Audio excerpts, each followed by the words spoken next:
The City of Johannesburg says it's yet to establish the source of the gas which caused an underground blast in the CBD.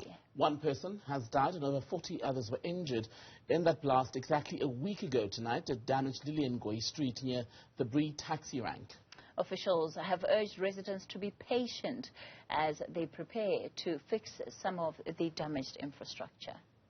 We wish to thank the residents of the area for their patience and their consideration, and we will continue to monitor the area for any disruptions that may occur as a result of the work that is still being undertaken in that area.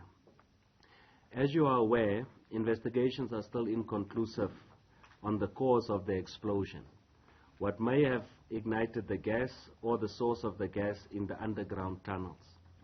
We continue to receive regular updates from the experts on site and are concurrently pushing to restore services and to prepare for the rehabilitation and reconstruction work of the road and the underground tunnels.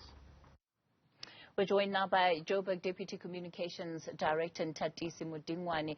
Mr. Modingoane, good evening to you. Thanks for your time tonight. Firstly, we haven't found the source of the explosion. What bearing does that have on how soon you're going to be able to reconnect residents in the city of some of the essential services?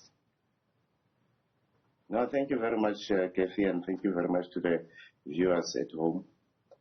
Yes, you're correct. We haven't found the actual source, but what we've managed to do is to isolate the danger that is related to gas fumes in that area. So that area has been declared safe for work. So that area has now been turned into a construction site.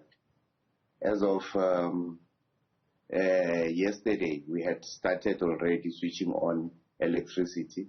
By late yesterday, 100% switch on of electricity had happened. By midnight yesterday, Joburg Water moved in, and then they fixed the sewer lines. And by the morning, this morning, the sewer was perfectly working for all residents. I got a report at around 12 that some residents are starting to get water, but I got another update just before coming online now that the area has water completely. However, there's one leak that has been detected, so there will be a temporary closure for a couple of hours, and then but the residents will have water by the morning. When you say you've been able to isolate the danger, what does that mean? And I would imagine important for those who live in the area to also understand the context that you're speaking from. Okay. There were two elements to this issue that we needed to establish very, very quickly. One was to make sure that the buildings around the area are still structurally intact. And that work has been done.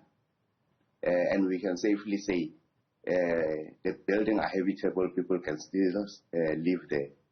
Two, because there were traces of gas that were in that vicinity, which we were suspecting that they might pose a health threat to residents that are living there. We made sure that we work with a gas as well, so that they shut some of their valves, and then we ventilated the entire area. And then when we do measurements, because we do measurements on a daily basis, the traces of gas are very low in terms of the gases that are there, because oxygen is also gas. So it's below zero, which is healthy. It's not harmful to anyone. And we had to make sure that we cordon off that area so that we don't have people that are trying to get into that space and find themselves in danger, where they might fall into those trenches. So that work has been done, and we make sure that there's safety all around, so that the cars are not able to pass there. The area is cordoned off, There's security 24/7, and the environmental health officers went in just to assess the level of gases that were in that area. Sure. And then what has happened is that once everything has been done, emergency services had to go in and make sure that the area is safe for us to start sending in teams to work, and that process has started. The taxi industry in particular has really been raising concerns around how it's been affected by this explosion and the state of that area. It's creating incredible congestion in the city, especially during your peak hour travel time. So how long then are we expecting that this repair process is going to last for? And in the interim, what are the intervention measures to try and ease up traffic in the city? Because that's an incredible challenge, again, as I said, during the peak hours especially.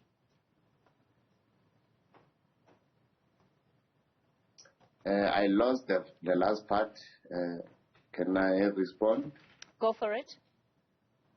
Okay.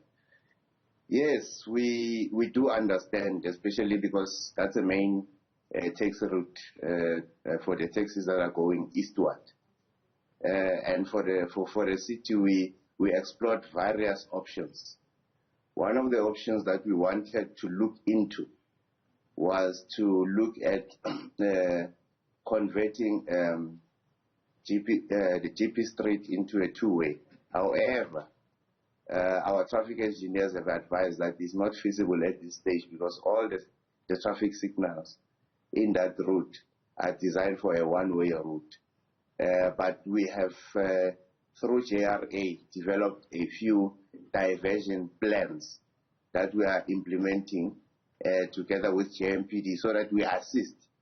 And what has happened as well is that the JMPD has deployed over 250 officers in that area to make sure that we, one, deal with issues of safety, two, dealing with issues of traffic management, so that at least we assist people. We understand that it won't be business as usual, but we are pleading with all industry players in that space, be it stationary businesses or businesses that deals with mobility, to work with us and bear with us while we are rehabilitating that space so that it goes back to what it used to be. Mr. Modingoane, we'll leave it there for tonight.